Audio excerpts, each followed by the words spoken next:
Amém. O poder e a glória para sempre. A gente faz essa questão finalizando assim, porque nós temos outros irmãos que são separados, então isso chama o Pai Nosso comunitário. Amém? Vamos ver aqui. Primeira pauta. Ronan. Boa noite, colega. Espera um pouquinho, Ronan. Antônio Eudes, desliga o microfone. José Walter. Desliga. Iloia. Desliga. Desligou foi tudo? Desligar o microfone, Iloia. Isto. Quando a pessoa levantar o braço, aí liga o microfone. Então, nossa primeira pauta. Ronan, com a palavra, liga o microfone. Isso. Boa noite, colegas. Eu até conversei na diretoria hoje, a gente ficou meio dividido no entendimento. No caso, embora nós já passamos do prazo, mas ainda continua fazendo declaração de imposto de pessoa física. Rendimento acumuladamente, isso é o fato do ano passado que eu entrei na justiça. Em 2015, houve um imposto retido de rendimento acumuladamente, ou seja, ação trabalhista, um valor até bem considerável. O cidadão fez a declaração dele no modelo simplificado e também não deduziu aquelas despesas necessárias do advogado, fez no simplificado. E a declaração foi processada e tudo. Eu tentei retificá-la na Receita, não consegui retificar. Entrei na Justiça, certo? São dois casos parecidos, um que eu ganhei. Nesse caso, especificamente, a retenção ocorreu em maio de 2015. E eu entrei na Justiça em agosto de 2020. O que eu visualizei? Foi bom. Maio de 2015, vamos contar os 5 anos de prescrição. Seria 2016, 2017, 2018, 2019, 2020. Tá. Eu entrei em agosto, ainda no 5º ano de prescrição, que poderia. Aí o procurador alegou que ele alegou dizendo que eu perdi o direito porque a prescrição ocorreu em maio de 2020. Portanto, como eu entrei em agosto, então já entrei fora do prazo, porque o imposto foi retido em maio de 2015. Então, ele contou 5 anos, maio de 2015, 2016, 2017, 2018, 2019, 2020. Aí eu procurei até eu verifiquei, eu pergunto aos seus, do entendimento, essa prescrição, esse prazo para a prescrição, ele iria até dezembro de 2020, ou o entendimento desse procurador está correto? Ele prescreveu em maio de 2020. Atenção, quem quer responder, levanta o braço. A mãozinha aqui. Mãozinha. Vanildo. Boa noite, colegas. Pois, Antônio Eudes. Tá, pode falar, Vanildo. Boa noite, Vanildo. Eu tenho uma pergunta, primeira coisa. Esse rendimento foi oferecido lá na declaração como tributação exclusiva ou não? Ele não foi oferecido e foi feito na simplificada. E não deduziu as despesas que poderiam ser deduzidas advocatícia da declaração, certo? E eu tentei retificar a declaração, não conseguia retificar, porque dizendo, alegava que a declaração não poderia ser retificada.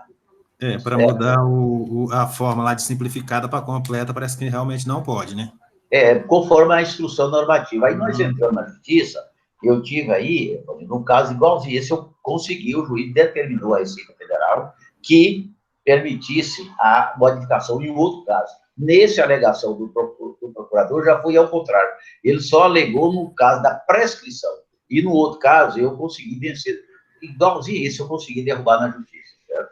E o juiz determinou que mudasse, que a Receita aceitasse a mudança da forma da declaração. Mas nesse caso específico, né, aí o procurador está alegando somente a prescrição. Porque aí é o seguinte, ela é ano calendário 2015. Perfeito.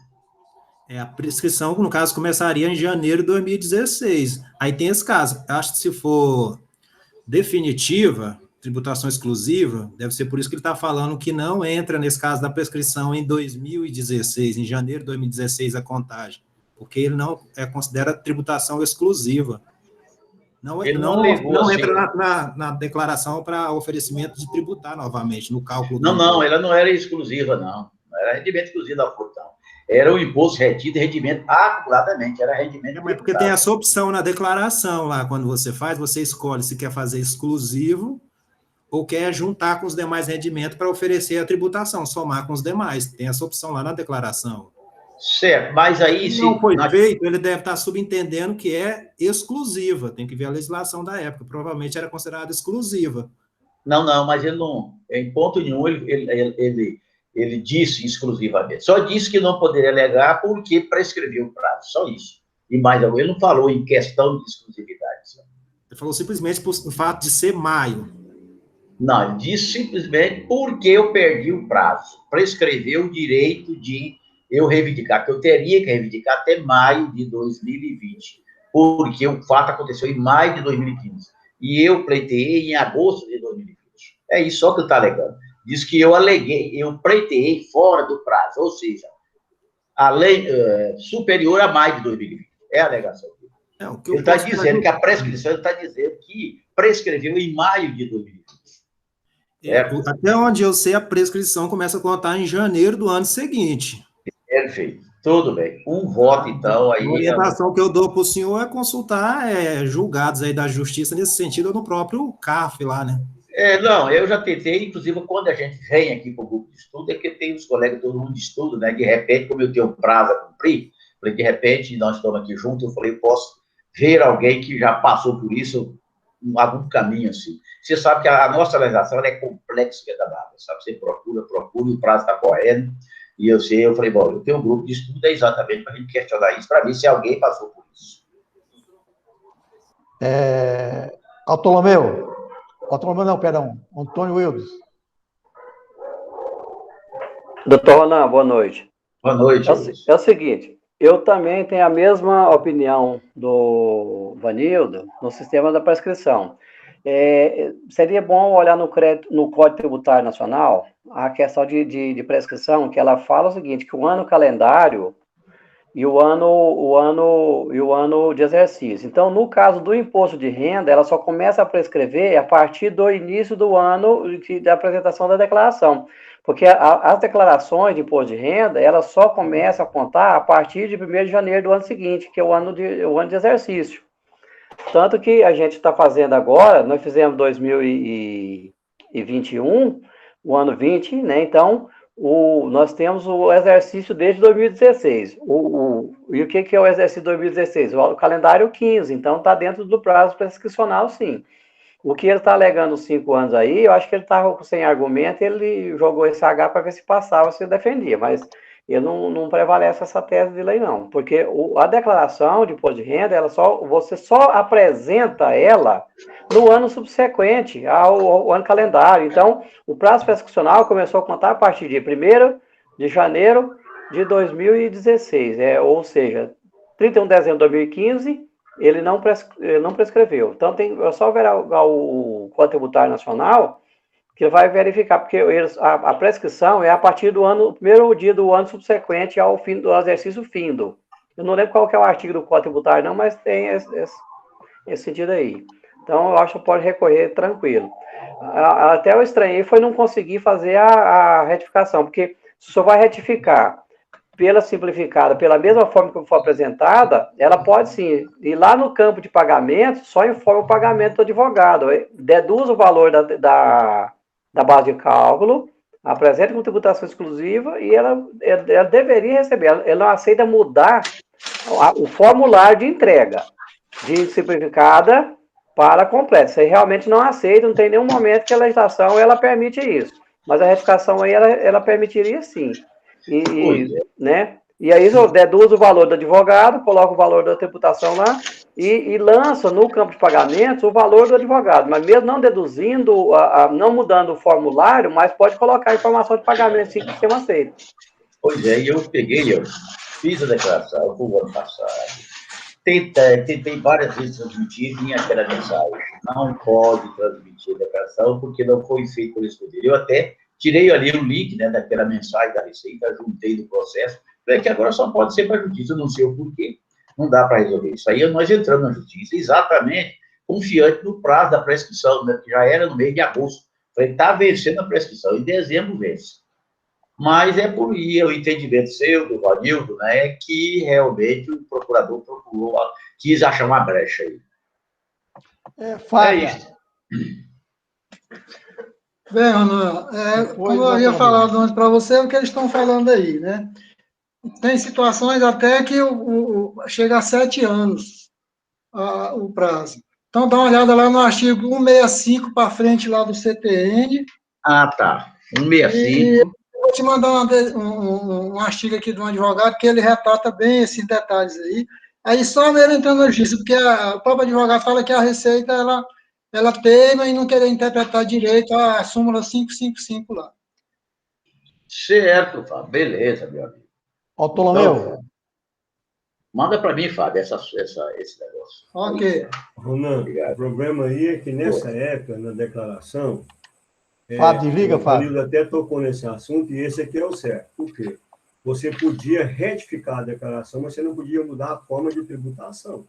Fábio, desliga. Não, mas eu não queria mudar a forma, não. Eu queria deduzir, não aceitava. Eu não mudei a forma, não. Eu deduzi e não aceitava transmitir a declaração. Dizia que eu não poderia retificar. Mas o sistema não aceitou se retificar? Não aceitou. Aí foi a razão que a gente foi para a justiça. Aí, porque a pessoa não tem restituição. Se ele fazer isso, ele vai ter restituição? E muito restituição. Eu teria. Da maneira que... retido na fonte? Ele teria. Aí ele não usou imposto retido na fonte? Não usou o imposto retido. Eu acho que ele fez a declaração sem saber direito. Mas acho que na legislação na época era assim, se você fez no Simples, que você queria aproveitar um desconto dos 20%, que o seu, se pegar as despesas dedutíveis, é maior, né? Exatamente. Então, agora, você tem que brigar para retificar a declaração. Foi o que eu fiz, né? Então, mas igual aí, né, eu acho que realmente esse procurador vai perder, porque o juiz ainda nem abriu o prazo para isso, certo? Só tem a contestação do procurador. O juiz ainda vai abrir o prazo. Então, estou ainda dentro do prazo para mim. Porque a lei pode retroagir para beneficiar, não para prejudicar. Aí você entra com esse lá que ele vai ter que entender isso. Perfeito, colega. Bem, tá respondido, né? Tá sim, Geraldo. Muito obrigado aí. Obrigado, Mara Núbia. O Antônio Eudes estava com a mão levantada, Geraldo. O Ptolomeu? Antônio Eudes. Olha, voltou? Fala, Antônio. Então... É só para complementar com o doutor Ronan, que foi que o Ptolomeu falou assim, a questão da tributação, né? Porque o que eu tinha dito também ali, quando vai transmitir a declaração, às vezes o sistema ele já dá a opção mais vantajosa para o contribuinte, se é pelo simplificado e completo. Aí, que às vezes não observou isso aí e mudou a tributação lá, e o sistema ele fala que não aceita a retificação. Muitas vezes pode acontecer isso. Agora, o que pode, né, pode deduzir, igual eu falei, pode fazer a declaração, pode deduzir o valor do advogado, que deduz da base de cálculo, né, porque como advogado, ele só tem a previsão de deduzir do valor da base de cálculo, ele não tem a previsão de deduzir como despesa médica, para deduzir daquela forma, que deduz depois que você lança o valor total, você deduz do valor que você vai lançar para apresentar a tributação para o cliente. Eu já fiz retificações dessa forma o ano passado e deu certo. Eu peguei de colega, que muitas vezes acontece, igual você falou que o Fábio perguntou e parece que não tinha, às vezes, utilizado o crédito, né, colocado a tributação, que era muito vantajoso, mas tem muitos colegas que eles pegam esses valores, já lançam diretamente lá na tributação e ele não tem conhecimento do que você pode fazer na declaração de imposto de renda de atividade, como tem recebimento de ação trabalhista. E já lança diretamente lá nos valores, ou oferece a tributação completa, normal, ou às vezes quando ele coloca na tributação exclusiva, não deduz o valor que foi pago ao advogado. Isso também tem que ser proporcional aos rendimentos tributáveis, não é também o total, não, porque o advogado ele atuou na causa como para ele recebeu tanto os rendimentos tributáveis quanto os isentos, então tem que fazer essa proporcionalidade lá também.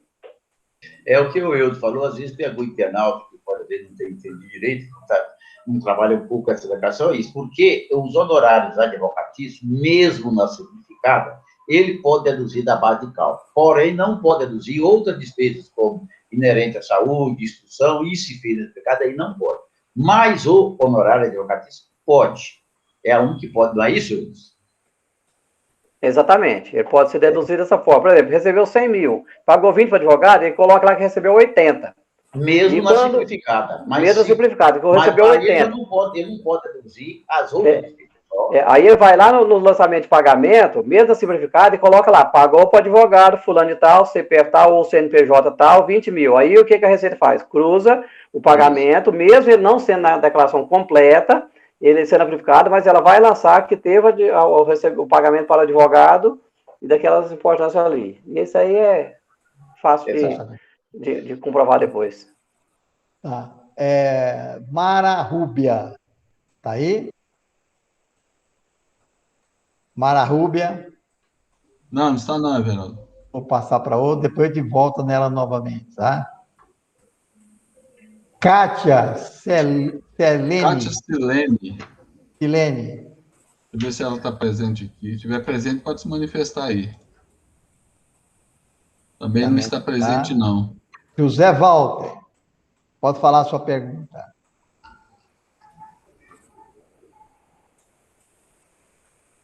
José Walter. Você não colocou as perguntas no grupo de estudo, não, Edson? Para a gente já ir antecipando agora. Coloquei, está no chat aí.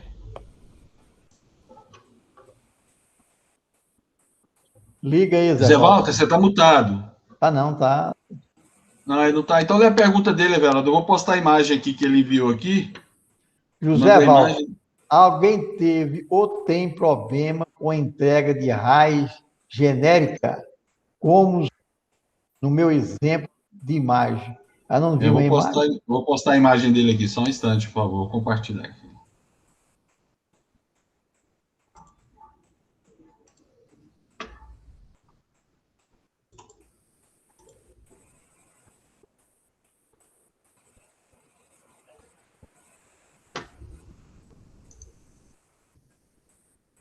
Estão conseguindo visualizar aí?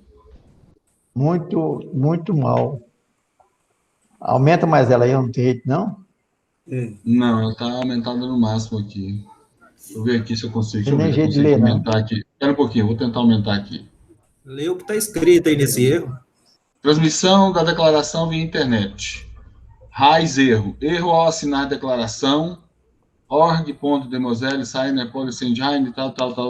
Só está falando isso. Não foi salva localmente, entre em contato com o administrador da rede local.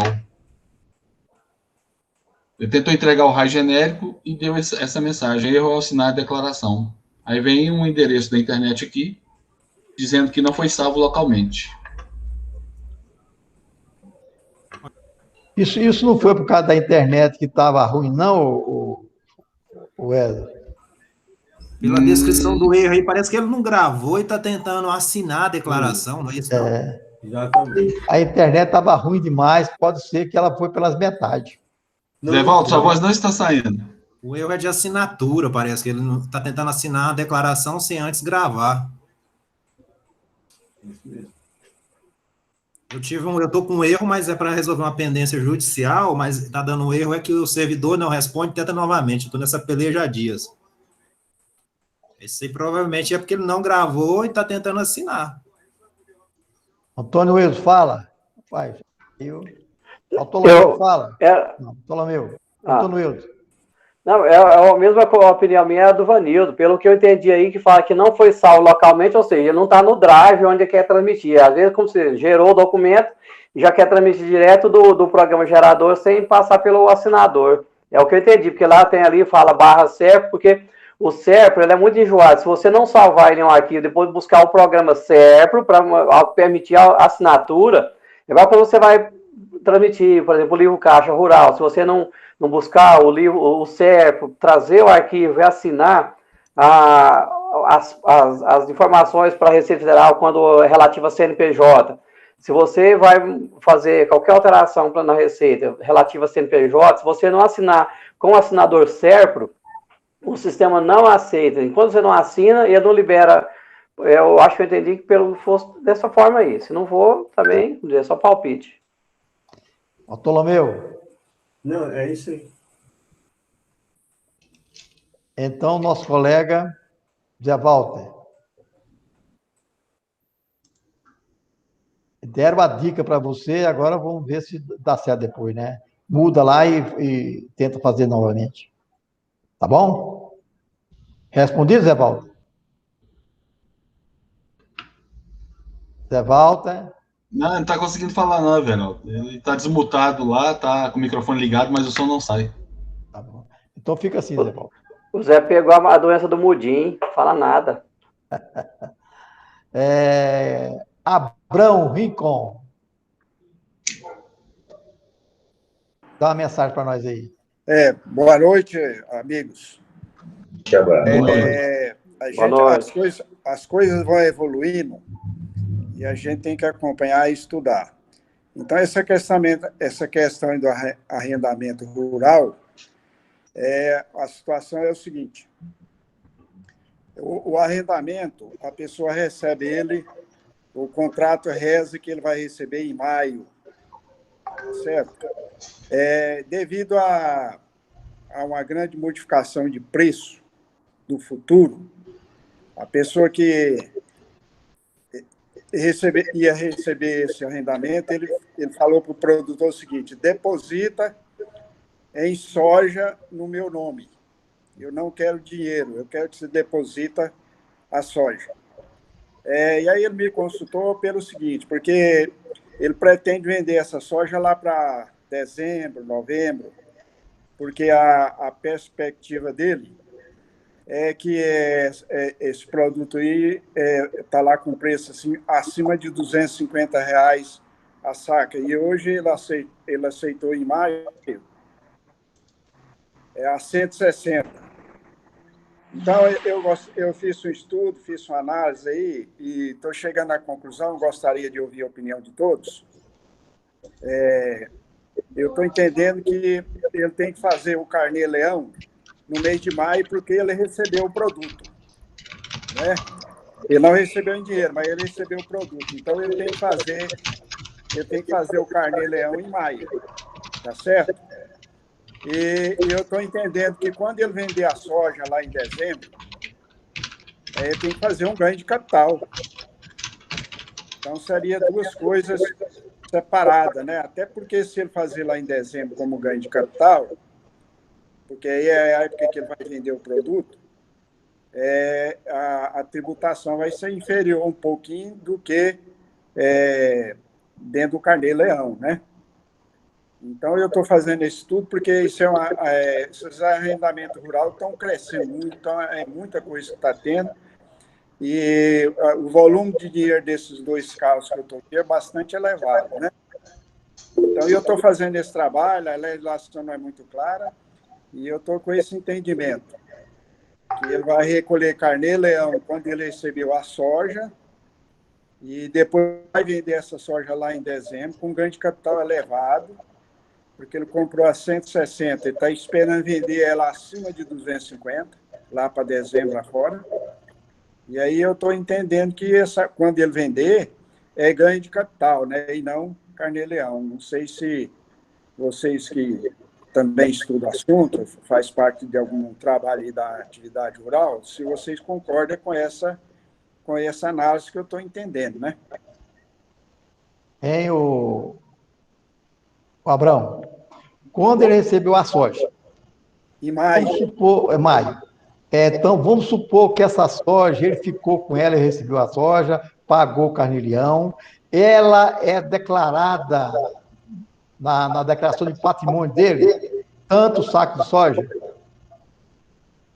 Ele não vai declarar porque ele recebeu ela no ano e vai vender no próprio ano, né? Ele pode declarar lá, mas sem valor, né? Só vai fazer a descrição, né?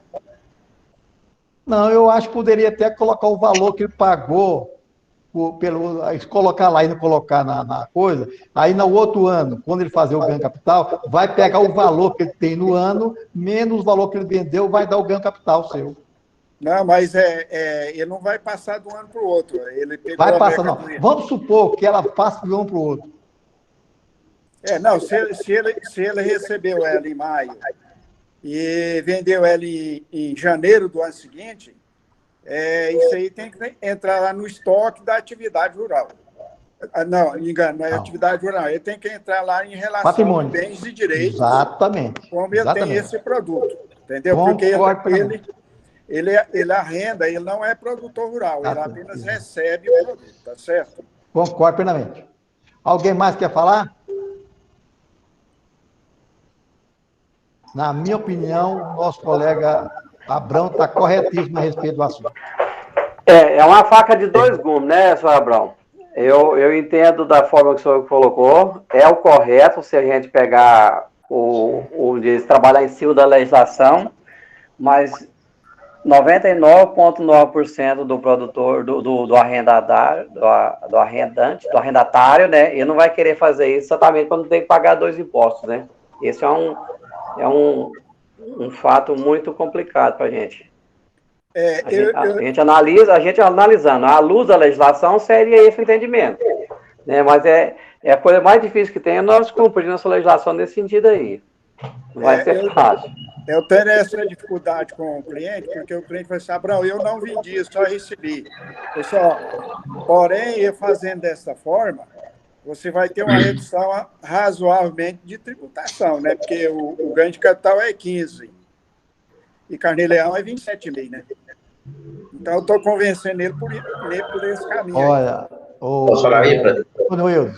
eu acho que ele é obrigado a fazer da maneira que o Abrão fez, porque quando ele pagou, ele recebeu o arrendamento, o outro declarou que pagou para ele naquela época, certo? Então, ele é obrigado a fazer isso sim. Não tem outra saída, não. Posso falar, presidente? Pode. Abrão, principalmente você que é o estudioso do assunto, né? A gente fica empolgado em discutir. Eu quero comungar aí, Abrão, em parte com eles. A gente não consegue trazer tudo aqui na ponta da língua que se vê, mas eu tenho uma grande crença e acredito e vou procurar para trazer para você de que isso é um Carnê-Leão na data do vencimento da venda da soja, certo? Ele recebeu a soja, guardou a soja. E isso, nós já discutimos aqui com o Jorge, aqui, não lembro bem, há uns 3 anos, 4 anos, um assunto aí dessa não fez, certo? Mas eu respeitei a colocação do presidente, né, e também o seu entendimento. E o Eudes, que também é um professor, e eu estou aí comungando com ele, de que isso não é bem uma faca de 2 gumes, ela só tem um gume só. Eu acho que realmente o Carnê-Leão. E eu prometo a você que então, se é uma decisão que você tem que tomar daqui até terça-feira, vamos aprofundar um pouquinho o estudo, porque eu tenho essa matéria aí, não vou dizer que eu tenho aqui na minha cabeça que eu já faria de plano, de guarda sua soja e recolhe o Carnê-Leão na venda, certo? É isso que eu quero falar. Vamos aguardar um pouquinho até terça. Olha, Wildes, o Autolomeu. Olha, eu só quero acrescentar aí na conversa de vocês que o que acontece é que ele não vendeu a soja. Por que vai tirar dinheiro da onde para pagar o imposto do Carnê-Leão? Ele tem que ficar com a soja em estoque e pagar o Carnê-Leão na data que ele vender. Ele não é produtor, mas ele é dono da terra. Ele simplesmente não fez a opção por vender. Ele recebeu o dinheiro, a moeda é soja. Se a moeda é soja, ele vai pagar o imposto na hora que ele vender. Agora, ele tem que saber quanto é que ela custou para ele. Porque o outro está declarando lá como despesa, como disse o federal. Então, isso é o que tem que ser feito. Meu, me responda uma coisa. Se for assim, quando eu receber uma herança, eu não tenho dinheiro para pagar. Eu vou ter que pagar de qualquer jeito o imposto da missão. Não mistura. Não estou falando, só estou falando para você. Você falou o seguinte, que não recebeu dinheiro, certo? Mas recebeu dinheiro, mas recebeu patrimônio. Mas ele recebeu um patrimônio. Da agora para frente, ele chama patrimônio. É um patrimônio que ele tem. É a mercadoria que ele tem que vai ser o dinheiro. Agora vai antecipar imposto com o quê? Ele vendeu a soja ainda? Ele não pode ser tributado por uma coisa que ele não recebeu. Fala. Você tem que manter o custo, saber o que o outro lançou lá como valor que pagou para ele. Aliás, ele devia emitir uma nota no nome dele para ele depositar lá no armazém, onde está. Esse negócio de fazer de conta, para poder burlar o imposto, não, tem que ter a nota certinha, entregou lá no armazém, está aqui, te entreguei, você tem tantos mil lá. A hora que ele vender, então ele faz o pagamento do carnê-leão na data que ele vender. Além de falar a receita é que vai pagar o imposto sobre a receita da venda do carnê-leão. A lei não falou isso. Fala, doutor Wilson. Tá. É o seguinte, a questão, igual você falou aí, questão da herança, a herança é diferente porque ela tem aquele fato gerador e ela tem que concluir. E ela independe também do herdeiro, né? Então, para o imposto ele é obrigatório a pagar. Aí seria a mesma questão do Bartolomeu falou, ele recebeu o produto, né? O entendimento do senhor Abrão, igual eu falei, seria o correto fazer aquilo ali, seria ele pagar, né, pelo entendimento da lei, mas ele não recebeu, também é outro problema. E a questão do pagamento do arrendo, aquele arrendante, ele vai colocar o pagamento. Se ele declarar pelo livro caixa dele, só o livro caixa normal, ele coloca lá só o pagamento do arrendo e ele não coloca a data de pagamento. Tanto faz se pagou em janeiro quanto pagou em dezembro, é uma coisa só.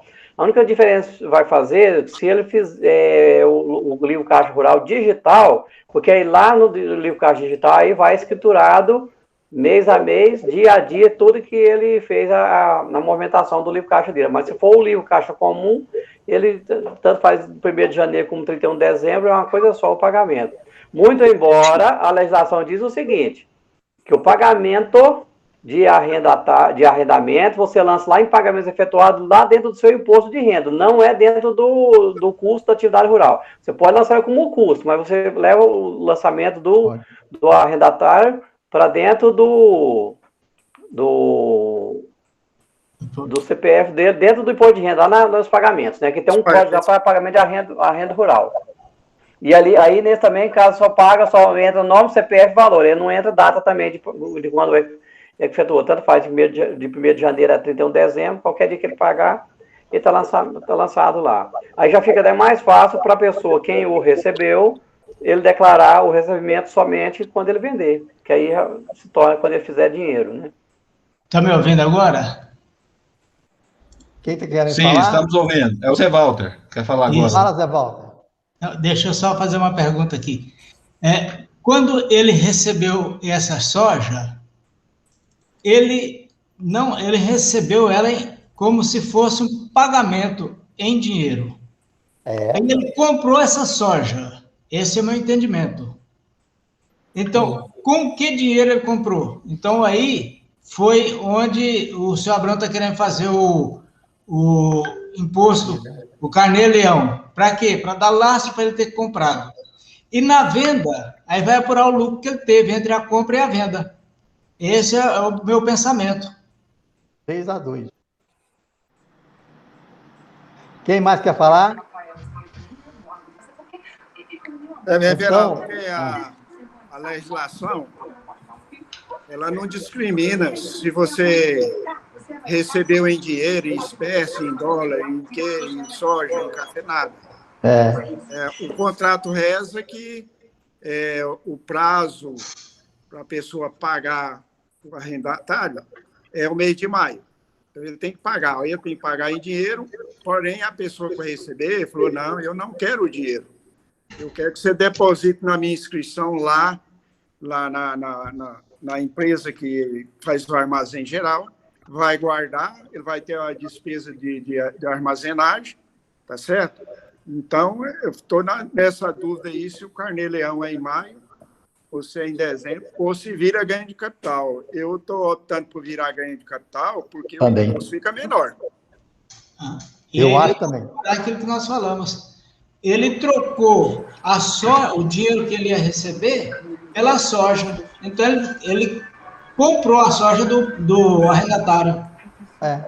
Ele recebeu como se fosse dinheiro. Como se o dinheiro fosse. A moeda chama-se soja. Eu acho que o entendimento do Abrão aí está correto.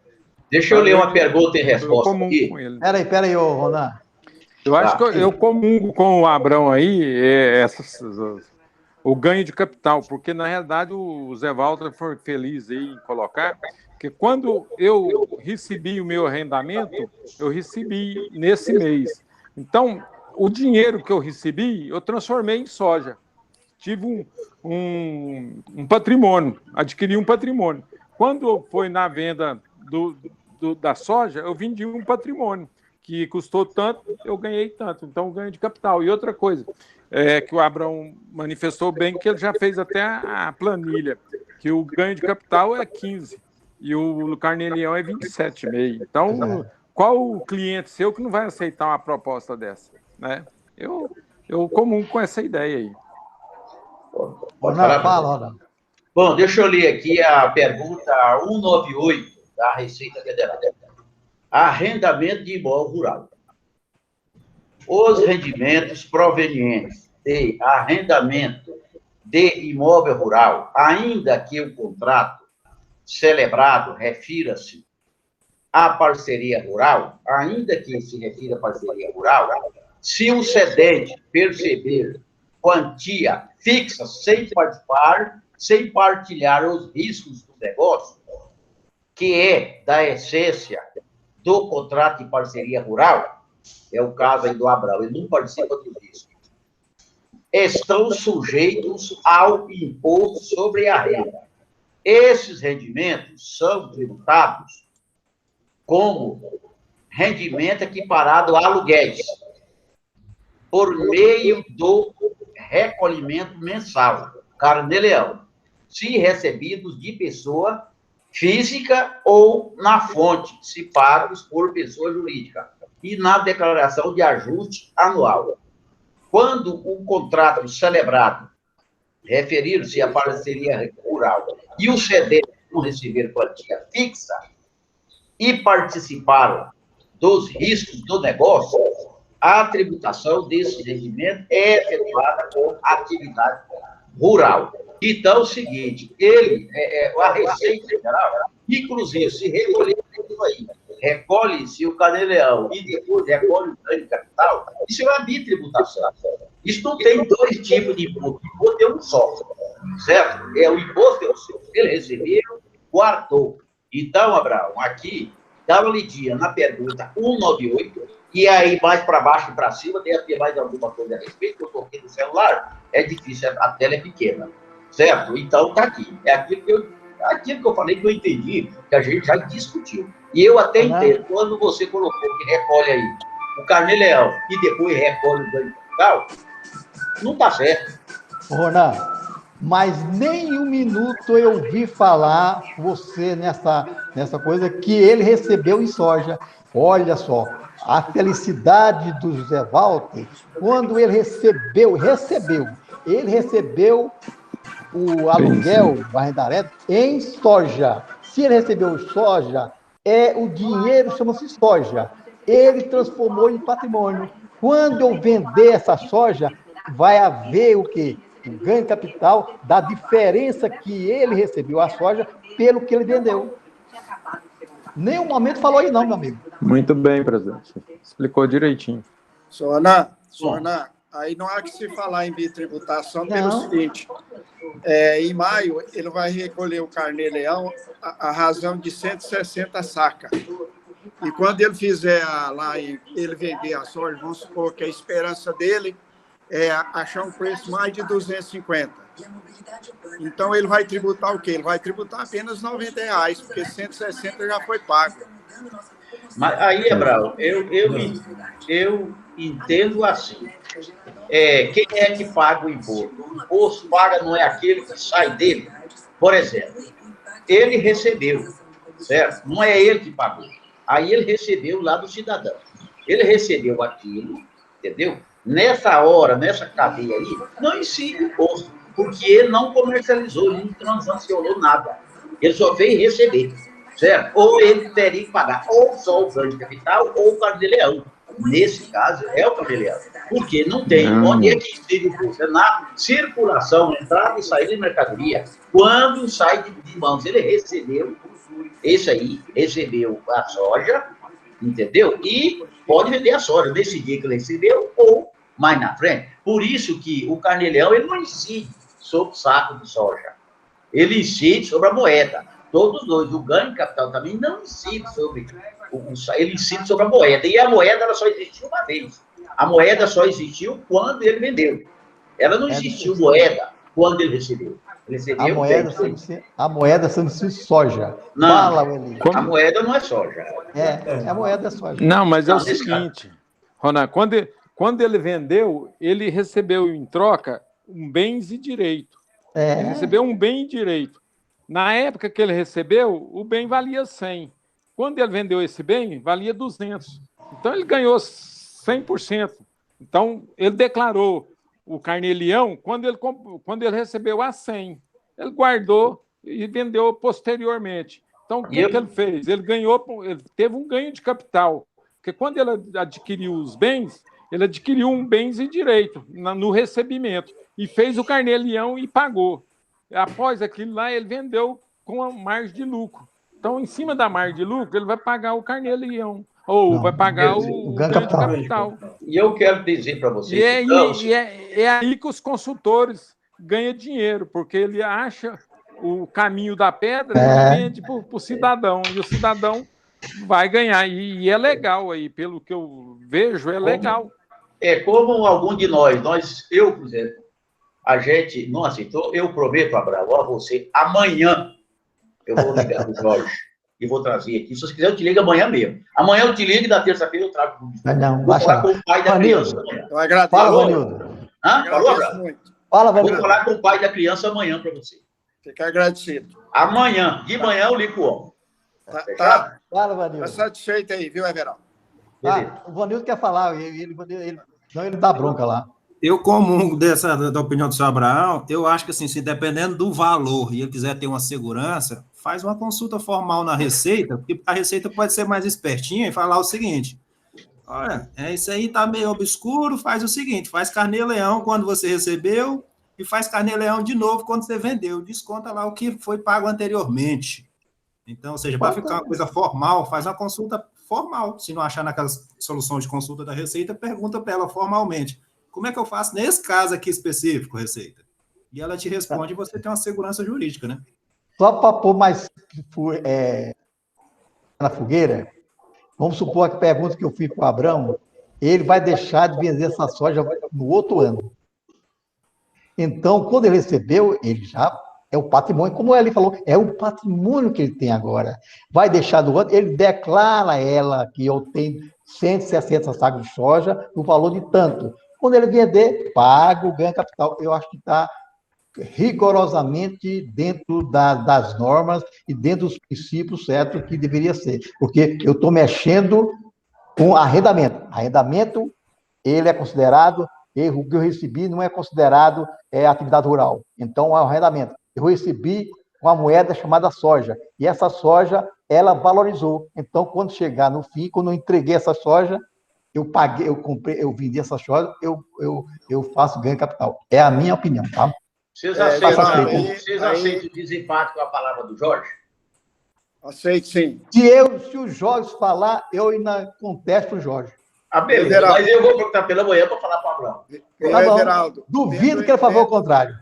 Everaldo, dentro da sua explicação aí, se passar de um ano para o outro, que tem que recolher o carnê-leão, porque vai dar uma variação patrimonial razoável. Eu estou falando de muito dinheiro, viu, gente? Ué.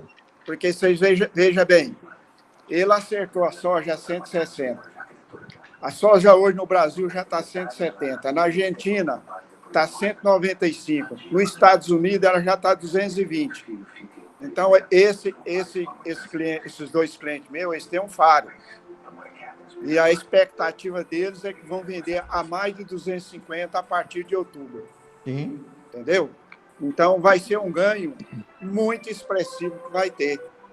Então, é a razão pela qual eu estou discutindo esse assunto, para a gente poder harmonizar aí e não ter um impacto aí negativo e o cliente depois ficar. Eles não têm dificuldade, mesmo não vendendo a soja, eles não têm dificuldade em recolher o imposto agora em junho, referente a maio, certo? Porque são pessoas que têm outras rendas, têm outras atividades, tá certo? Só para vocês terem uma noção, o ano passado a soja foi vendida a média a 82 na época da safra. Um cliente meu guardou, ele é produtor rural, ele guardou a parte da soja dele para vender no fim do ano. Ele vendeu ela a 156. E esse ano a perspectiva é que ela vai mais de 250, podendo chegar a R$300. Então, você vê de 160 para 250, o ganhar vai ser muito grande. Mas, de qualquer maneira, Abrão, essa soja que ele guardou, o produtor rural, ele continua como rendimento de produção rural, né? Não, como produtor rural, é rendimento de produção rural. Agora, esse outro caso não é. Aí a pessoa que está rendendo a terra, ele viu isso e ele não quer dinheiro, ele quer a soja e vai guardar. Exatamente, está certinho aí. Aproveitando aí, Everaldo, só lembrando aqui, vamos comprar 1 litro de óleo por R$10, então, né? Sobre ganho de capital aí, um cliente tinha uma escritura por nome dele, com data antiga, de 91, mas essa escritura era de usufruto dos ex-proprietários. E agora foi só providenciar a escritura, mudar tudo para 2018. Você pega como ganho de capital o ano de 91, que a escritura era de usufruto, ou pega 2018, que faleceu e aí a escritura veio definitiva? O Ronan vai explicar que o usufruto morreu, acabou o usufruto. Fala, Ronan. Eu vou falar, vocês estão me ouvindo? Eu não estou vendo ninguém, deu um troço aqui na minha tela, mas vocês estão me ouvindo? Estou escutando. Eu estou vendo o senhor. Pois eu não estou vendo vocês. Depois eu vou até sair e entrar de novo. Mas eu também não estou vendo ninguém, eu vejo só quem fala. Então aí estou vendo vocês tudinho. Eli, o que é? Usufruto. O bem é meu, certo? É meu, mas você vai fruir dele, certo? Prevalece aquela escritura lá, original, usufruto. É aquele valor daquela época que é seu. Inclusive, até vou te dar mais uma. Eu estou vivendo uma situação parecida com essa e é um patrimônio até elevado. Naturalmente, você sabe como você corrigir as moedas lá, né, dos cruzados, ver novos cruzados lá do passado. Né? É verdade. Então, se a sua estiver nessas condições, se não estiver em real, você pode me ligar amanhã que vamos calcular. Mas é isso, você vai considerar como data de aquisição para o usufrutuário a data da escritura que ele recebeu. Por quê? Usufruto, é que diz. Se é uma fazenda que ele tinha, o que é usufruto? Você vai chupar laranja daqui. Uma fazenda. Você vai chupar laranja, você vai beber o leite, sabe? Isso aqui plantar. Plantar, esse é o fruto, certo? Mas ela é minha, ela é minha fazenda, você só tem o usufruto. Então ela continuou sendo dele. E o outro usufruto. E o outro fruindo daquilo. Pois mas vamos fazer o exemplo aqui. Vamos supor, meu pai passa por meu nome como usufrutuário, mas ele o usufruto é do meu pai. Isso, e ela é sua. A escritura é minha. O usufruto do meu pai. Meu pai falece, eu regularizo a situação depois, agora, em 2018. Não, você vai, aqui a escritura já é sua. Você já tem a titularidade da escritura. Eu vou buscar o ganho de capital lá em 91. Exatamente. Então tá correto, então. Tá me ouvindo aí? Olha, eu vou sair um pouquinho aqui e vou voltar, viu? Deixa, responde pro Éder aí, ó. Você tá me ouvindo? Calma lá, o Ronan. Tá ouvindo. Calma lá, Ronan. É isso aí. Porque eu tinha até pedido a pergunta aí que meu pai fez, que aconteceu foi com uma cliente minha, o que ele tá relatando aí. A avó, que era dona da terra, e passou a doação e ficou em usufruto em 91 para os herdeiros. Em 2018, ela faleceu. E aí veio o documento que chegou até mim de 2018, para minha cliente declarar. Essa é a minha dúvida também, que eu vou explanar mais. É 91 mesmo. Quando ela me passou o documento, em 2018, essa terra entrou para ela por 280 mil, certo? E agora eles estão vendendo por 500. Só que os tios dela declaram essa terra há muito tempo, desde 91 lá, como meu pai relatou. E aí eles passaram isso aí para ela. Falou, não, põe que a terra é sua desde 91, eles já... o senhor falou aí, seu Ronan, eles já trouxeram a valor real, já está em reais o valor, já corrigiram. Isso. Até passaram o valor que eles colocaram lá e realmente dá uma diferença grande. Eu fiz o cálculo. É absurda. Deu uma grande diferença. Só que, assim, no meu entendimento, como ela tem na declaração e o valor, o documento que ela tem só de a partir de 2018, eu estava nessa ideia que era de 2018 para frente, mas agora o senhor disse aí que pode, né, a partir de... Não é porque... Você teria até o direito de retificar as declarações anteriores dela. Você pegando lá no ano de, se puder, no ano de 2016, né? Não, agora, de 5 anos para trás, né? Se ela declarou em 2018, isso. Certo? Ele pode retificar aí 5 anos para trás, da agora, até 5 anos para trás. E vai dar 2016, né? Então, você retificaria a declaração de 2016, dizendo, por um lado, não foi lançado naquela época, realmente. Certo? Retifica lá em 2016 para cá. E colocamos o valor e está correto. E já em 2016, com o valor lá de 2021, lançando as duas colunas. Inclusive, Ed, o ITCD, o Imposto sobre Herança, já foi pago em 91, viu? Ele não vai pagar mais nada agora de imposto de transmissão, viu? Essa parte eu nem envolvi, não. Eu estou mais na parte aí do ganho de capital. Né? Não, esse é de 91 mesmo. Tranquilamente, na data que passou o usufruto. E aí, Ed, eu vou até te dar mais uma. Eu sei que você não queria dar dica para você, que você tem um grande professor do seu lado. Isso. Mas é o seguinte: você faz a comparação daquela época lá que ela recebeu como um bem e da agora, como se ela tivesse adquirido agora. E mostra a diferença do ganho de imposto. Aí você fala, você está vendo o tanto que você ganhou? Meu honorário é 20%. Não, mas essa aí eu tava, era contrário, eu tava batendo na tecla que era 2018, por isso que eu ajudo a vocês aí. Tá. Então você vai fazer o seguinte, vai pagar um pouquinho para todos os pessoal daqui, tá? Quem mais? Já recordei você, né, o do Abrão já ficou... Do Jorge. O Ronaldo 1, 2, 3, 4. 4 a 2 aí, certo? Ele vai contestar, vai olhar para o Jorge e ele vai ligar para ele e eu vou ligar para o Jorge também depois. Não, senhor, você vai ligar isso. Eu vou contestar o Jorge. Não, mas você dá a resposta trocada. Não, deixa a resposta do Ronan chegar. Deixa a minha. E eu contesto se for contrário, se for contrário, eu vou contestar o Jorge. Isso. Não vai ser contrário. Isso você pode ficar tranquilo. Tá. Vamos voltar. Abraão, concordando por tudo, Abraão. Eu vou sair aqui e voltar novamente, gente. O meu que deu um problema, eu quero ver vocês. Abraão, fala, Abraão. Tá concordado, tudo bem, tá encerrado o assunto. Tá bom. Mara Rúbia, não tá aqui não, né?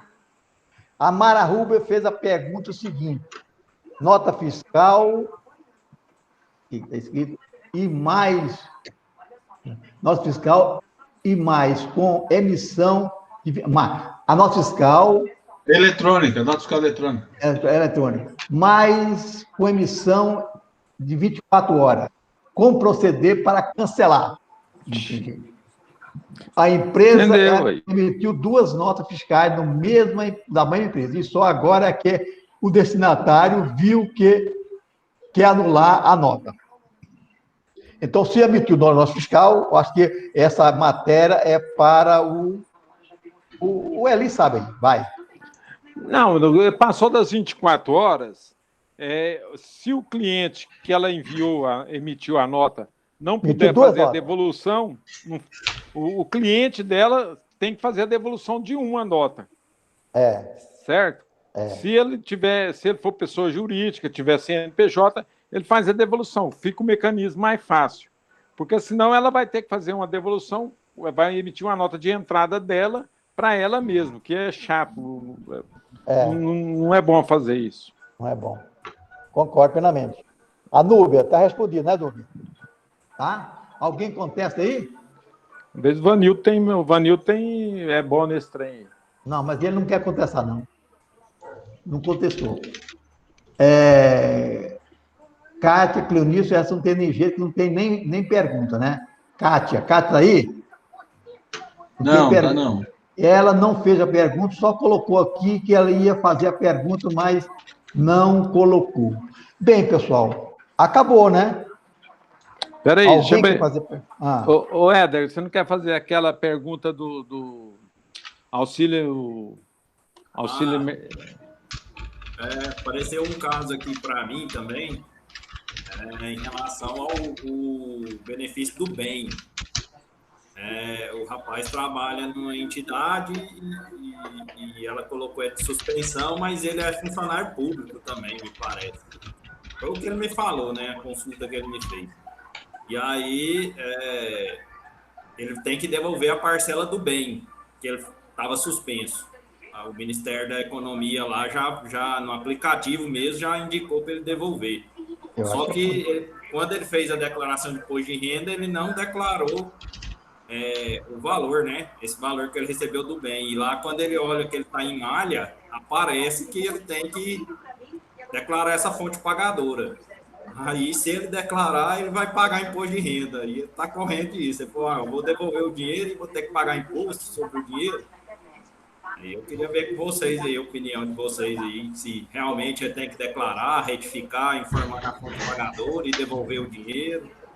Qual é o procedimento? Bem, eu posso dar o pitaco aí, depois alguém pode falar. Na minha concepção, ele devia ir para a cadeia mesmo. Não, Everaldo. Além de pagar, ainda vai para a cadeia. Entende primeiro, velho. Não é o auxílio emergencial, não. Ele foi suspenso por uma empresa. Ele trabalha lá na empresa, de carteira assinada. A empresa que fez a informação, entendeu? Então ele falou, não damos conta de pagar seu salário, nós vamos te suspender. Só que ele tem renda de funcionário público também, me parece. Ele tem dois empregos. E aí, o Fábio é bom nisso aí. O Fábio está bom nisso aí. Não então, foi no meu o ver, tem que pagar. emergencial, não. Foi o pensei que era. contrato de trabalho. Fábio, responda para ele. Olha, eu fiz essa pergunta para o Jorge, posso te responder? Pode, então ótimo. Ótimo, melhor ainda. Boa noite a todos. Boa noite. Boa noite. Provavelmente ele vai cair na malha porque ele não declarou o auxílio do bem. Ele tinha que ter declarado. Ele já caiu. Então, o que acontece? Pelo fato de ele ser funcionário público, se ele não fizer uma guia à parte, recolher, eles vão cobrar e vai aparecer lá no ECAC dele como na dívida ativa. O Jorge me disse que o auxílio emergencial descontava. O auxílio lá da redução, se é funcionário público, não poderia receber, ele não tinha o direito mesmo de receber, e ele tem que fazer um recolhimento e uma guia à parte, porque ele vai ser cobrado. Então, tem que declarar, ele vai ter que declarar a fonte pagadora, porque lá no extrato já saiu, né? Recebeu. Valores. Agora, ele colocou, no caso, ele é professor, ele pegou, fez a guia e levou lá, porque como é complementar e não poder, ele pagou, né? Ele trabalhou e a escola teve que colocar, porque muita gente usou disso daí, fez a redução, mas o pessoal não reduziu. Aí a escola vai pagar a guia dele lá. Daí você tem que fazer, porque senão eles vão processo. Pois é, mas para efeito é o seguinte, o que a gente está questionando é porque ele caiu na malha fina, porque recebeu pelo Ministério da Economia e a Receita Federal está exigindo que ele devolve. Mas é porque está no artigo, lá no Estatuto do Funcionário Público e na lei, na medida provisória que falava, lá tem um artigo específico que vetava funcionário público. Certo. Até aí a gente concorda, porque tinha 2 empregos, ele deu entrada, quer dizer, ele disse que nem deu entrada, chamaram ele lá e pagaram para ele. Quer dizer, a empresa dele que deve ter informado lá no Ministério da Economia. O problema dele maior é o seguinte, se ele vai pagar de novo, então ele vai pagar imposto de renda sobre uma verba que ele não recebeu, porque ele já devolveu. Não, ele não devolveu? Ele está para devolver, ué. Ele quer devolver. Oi, fala, Fábio. O Jorge, numa palestra que ele fez no CRC, ele falou o seguinte, você vai ser penalizado 2 vezes, porque você recebeu em 2020. Certo. Então, você recebeu, vai ter que pagar, e vai devolver em 2021. Isso mesmo, foi isso mesmo. Jorge falou isso. Falou. E aí, nesse caso do meu cliente, ele pôs, quem colocou ele lá no auxílio lá para pagar. Então, se ele devolvesse o dinheiro em 2020, não ia acontecer isso com ele. Isso mesmo. Entendi. Então, agora fala, Sucena. Eu gostaria de dar um recadinho. Boa noite de novo. Boa noite. Essa semana, quem está usando aí a Receita Federal para fazer DBE, deve ter percebido que houve uma alteração no sistema e que qualquer tipo de alteração que você vai pedir lá no RedSim para sair o DBE, eles estão exigindo que você atualize o dado cadastral do contador. Então, assim, eu vim aqui usar esse canal de comunicação para informar a todos, porque, assim, houve um grande fluxo aí nas ligações a respeito disso. Eu acredito que é um procedimento deles de atualização de dados cadastrais. O contador não era obrigatório, mas agora qualquer movimento, seja como se diz assim, a atualização do nome fantasia, eles estão pedindo. Então, assim, é do sistema mesmo, pode preencher, e aí a gente vai ver o que vai acontecer aí, porque que a Receita está querendo fazer esse cruzamento de dados. Eu não sei se alguém já tinha comentado isso aqui, então era só para falar para vocês, que tem muita gente ligando lá, querendo saber se o sistema está com erro, porque às vezes ele não pediu a inclusão do contador e eles estão exigindo agora. Sucena, sabe por que isso? Muita gente já morreu e tem outro trabalhando no nome dele. Sabia? Então, eu sei demais, presidente. Eu sei demais. A gente tem visto muito isso aí no mercado. Mas também tem outra questão, né? O Fábio pode até comentar que tem chegado aí para nós. Às vezes o contador tem o cadastro na Receita, largou de ser contador há 15, 20 anos, e aí a empresa some, está com processo, então é mais fácil achar quem? O contador. E muitos contadores estão sendo notificados aí por problemas aí de empresas que às vezes eles nem têm mais a responsabilidade. Então, assim, deve ser mais um artifício aí para poder melhorar a fiscalização deles, porque, como eu sempre falo, é mais fácil achar o contador do que o empresário. Beleza, obrigado. Alguém mais tem pergunta? Alguém mais tem pergunta? Quer ver o Vinícius falar? Alguém mais tem pergunta? 1, 2, 3. Então, até terça-feira. Só mais uma coisinha que eu lembrei agora.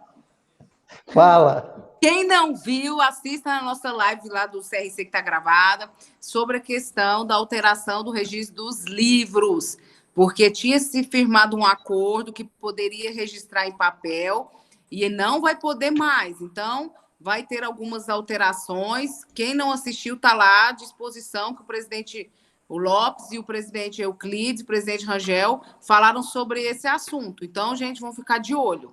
É só isso, presidente. Olha, então eu vou dar uma conta. O Leali está para mim aqui. Eu estou vibrado da água para frente, não está de exceder da vida. Eu nunca vi uma coisa tão perfeita igual a CD. Agora, essa perfeição que existe em CD, e você apresentar livro ainda, magnético na junta comercial, para mim é loucura. Ai, presidente, eu sei que você está apaixonado nisso, porque Só recebendo seus aulão aí. Eu não sei hoje, mas hoje teve muito problema. A Receita Federal ficou fora do ar aí, acho que praticamente o dia todo.